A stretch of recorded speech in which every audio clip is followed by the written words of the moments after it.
What's up, Aces fans? My name's Aussie Mike. I'm here with the newest member of the Melbourne Aces, Ryan LaVarway. Ryan, really great to have you here in Melbourne. Welcome to the Aces. Thank you. I'm happy to be here. So this interview is really cool because over the last 10 years or so, Ryan and I combined to play in 165 big league games. Now, Ryan, do you remember how many of those you played in? All of them. Okay, all right, but really, who's counting? I mean, come on now. And I will say only one of us got a ring with the 2013 Red Sox, but Also again, okay, yeah, him too. But again, who's counting? Nobody really. But you just hopped off the plane. How was the flight over here, man? It was good. Yeah, I came off the plane and then you wanted me on camera, so I put on some makeup and here we are. I love it. I love it. So, is this your first time in Australia? I've been here once before with my wife in 2016. Okay. All right. And how'd you enjoy it back then? We loved it. I've always wanted to come back, and I've never been to Melbourne, so this is my first time here. All right. What are you most excited to do here in the Melbourne area? And we'll start with off the baseball field first. Off the field, my biggest priority is to taste the food, meet the people, kind of just get a feel for the city, and try to live like the locals do for a little while. Okay, I love it. I've been here 2 months, really getting in the flow of doing Aussie type stuff out here. I mean, they gave me the nickname Aussie Mike for starters. But are there any specific foods that you're interested in trying out here? I haven't done my research yet, so if there's recommendations or local favorites, let me know, and you guys let me know too. Yeah, slide in his DMs, hit him up on Twitter, Instagram, whatever. On the baseball field, what are you excited to do here with the Melbourne Aces? What excites you the most? I'm just excited. I love playing baseball. I love sharing my joy and passion for the game. I've played with a couple guys on this team before, including Moilo I played with in Atlanta, so I'm just excited to get back out there and have some fun. So you said you know Peter Moylan pretty well. Tell me a little bit about the relationship between you guys. I was his catcher, he was my pitcher in the big leagues, and we just went out there, we went to war together, so that bonds you more than a lot of other things would. Yeah, clearly you know him well enough for him to be like, hey, hop on a plane around the holiday season, fly across the world, and come play for the Aces. And leave your wife and baby girl behind. Yeah, so talking about your wife and baby girl, so you guys welcomed your daughter about 6 months ago. I mean, how's that been? She's amazing. She cries sometimes, just like any other baby would do, but I'm totally in love with her and I miss her already.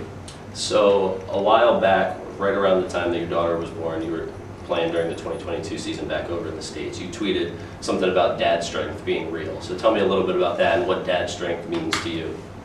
Well, I've always seen these guys that go have a baby and they come back and hit like a monster homer in their first game back, and that's exactly what happened. I took 5 days off, and my wife was in labor for 3 days. When I was going to the field and playing games while my wife was in labor, because we only get 3 days off in the States. So they ended up giving me 5 days, and then I came back.